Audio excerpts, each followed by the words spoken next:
Uno, dos. Hola amigos, it's me Paul and I'm here in Bucerias, Nayarit, Mexico, where I live. And today we are going to talk about why everybody is still moving to Mexico in 2024.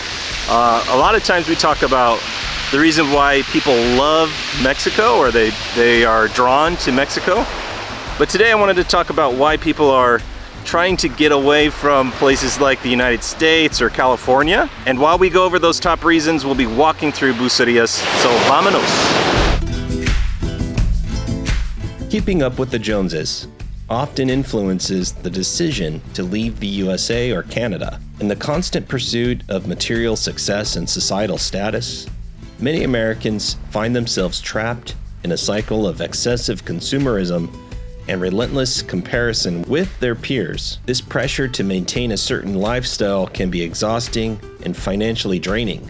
Constantly trying to match the consumption patterns of others can lead to significant financial strain, debt, and the feeling of never having enough. And the stress and anxiety associated with trying to maintain a certain lifestyle can have a negative impact on one's mental health. Some individuals might prefer a simpler, less materialistic lifestyle where societal pressures are different or less intense. The constant social comparisons, often exacerbated by social media, can lead to feelings of inadequacy and a desire to escape to a place with different social norms and expectations. By moving to Mexico, people can live a simpler lifestyle. Many parts of Mexico offer a slow-paced lifestyle, especially in smaller towns. This can be a stark contrast from the consumer-driven lifestyle up north. However, this can happen in Mexico as well. I do have friends that are Mexican and they live in Guadalajara, and they recently moved away to a smaller town to get away from those same societal pressures. And if this is a problem for you, I recommend staying off social media for a while. A heart at peace gives life to the body, but envy rots the bones. Now, I love the United States of America and what it represents, but more and more, especially in the big cities, things are getting a little upside down. Things are getting weird.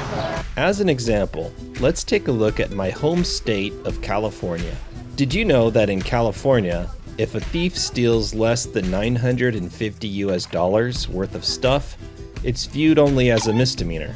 The rise in theft and crime in cities like San Francisco has forced many businesses to close their doors permanently as they struggle to cope with the significant financial losses caused by frequent thefts.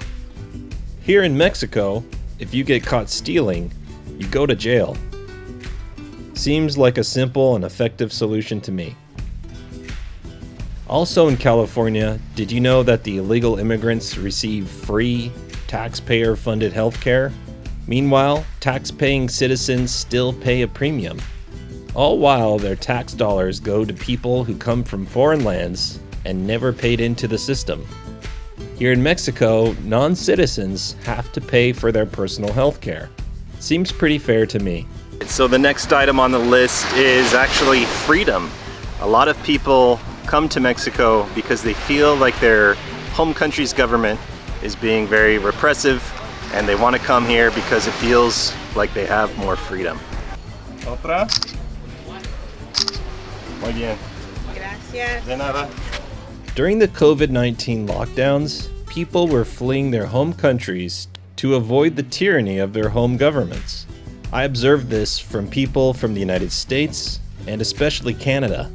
Although Mexico also had COVID restrictions, they were much less restrictive than Canada and some parts of the US. And besides COVID-induced government tyranny, people in Mexico feel a lot less burdened by laws in general.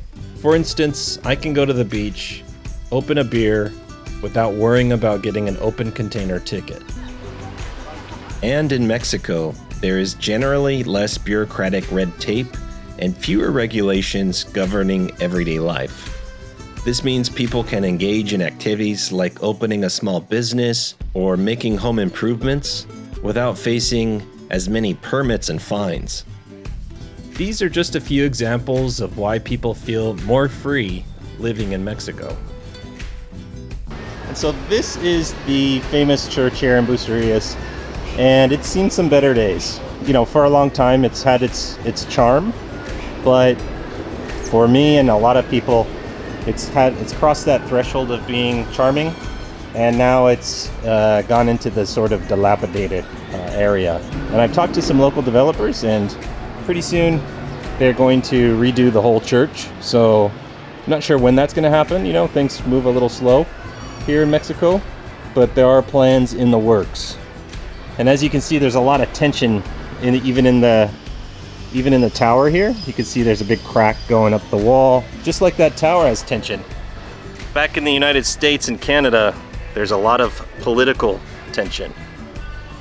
See what I did there?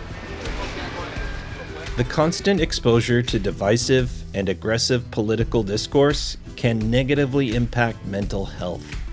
Anxiety, stress, and feelings of isolation can become prevalent among individuals who feel they are in the minority or are constantly bombarded with hostile rhetoric.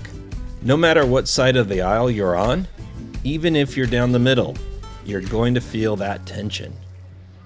Here in Mexico, there are politics, and people argue here as well. But the vibe reminds me of how it used to be in the US or Canada before it became so toxic. All right, so if those reasons weren't enough to convince you to move to Mexico, well, I guess I'm not even really trying to convince anybody to move here. It's just pointing out why people are moving here. This is the biggest one, and it is cost of living, right? And I would throw in there quality of life too. As prices for goods and services increased, many people's wages did not. Naturally, they had to figure out a different lifestyle, or move to a less expensive area of the country, or leave the country altogether and move to Mexico. With the rising cost of living, the quality of life has taken a big hit. Being exposed to things like crime, homelessness, seeing public drug use, and mental illness really takes a toll. Although the cost of living in Mexico has increased as well, it is still considerably cheaper and offers a higher quality of life than many cities in the north. And number 6, this is a bonus one. Mexico is not involved in any foreign conflicts. Unlike the US or Canada, which are often entangled in international disputes and military engagements, Mexico maintains a more neutral stance on the global stage. In the event of a hot war, citizens of the US and Canada might find themselves directly or indirectly affected by their country's foreign policies and military actions. This could mean increased taxes and a heightened sense of vulnerability to retaliatory attacks. By contrast, Mexico's policy of non-intervention and peaceful diplomacy offers a sanctuary from global tension. For families seeking a stable and peaceful place to live, away from the potential threats of war, Mexico's neutral position in global affairs presents a significant advantage. Although Mexico is better than the US and Canada in some ways, it's not perfect. There are many people fleeing Mexico for the north. It all depends on what works for you and your family. Which reason resonated with you the most? Comment below. And if you're interested in moving to Mexico, I highly recommend picking up the Mexico Relocation Guide. Follow the link on the screen and in the description of this video to learn more. Please like, share, and subscribe to the channel. De mi familia a la tuya, Dios te bendiga.